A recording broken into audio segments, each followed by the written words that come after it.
Council. I've been active in the movement for 3 years.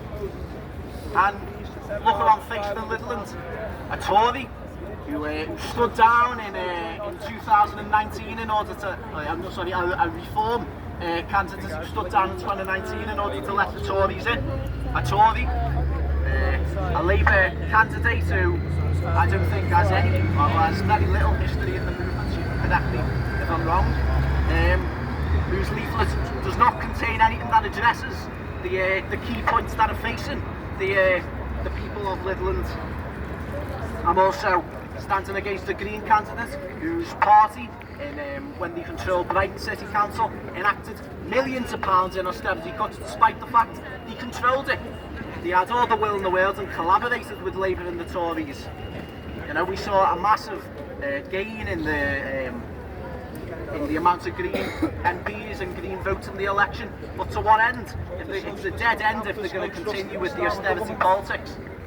And my other opponent, Mr Ian Smith of the Workers' Party of Great Britain, he has a history of he stood against me before in St Oswald's Ward, and his party have widely stood against from the left, splitting the vote completely, comrades.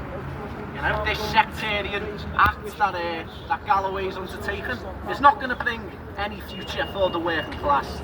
It's not going to bring any gains. What we need, comrades, is a new mass party to fight against this, to unite the entire left and all the different socialist forces, including the trade unions. You know, much was made when Mr Corbyn said that when however many hundreds of thousands of people joined Mr Corbyn's Labour Party to fight for socialist change, to fight for socialist policies that they hadn't seen maybe perhaps since Michael Foot controlled the Labour Party. That was very good, and much kudos should be given to it. But the trade unions have 6 million members. Imagine imagine that as a mass force. Imagine what that could achieve. You know, just to sum up, comrades, I see some placards for the end of war in Israel and his war on Palestine. This is disgusting. The Labour Party are funding the biggest genocide in decades. It's despicable. Meanwhile, our pensioners die. Meanwhile, we send more money to Ukraine. Meanwhile, they complain about a £1 million black hole. You know, this black hole wouldn't exist if they sent the money to the right places. As the late Tony Benn said, if you've got money to bomb people, then you've got money to help people.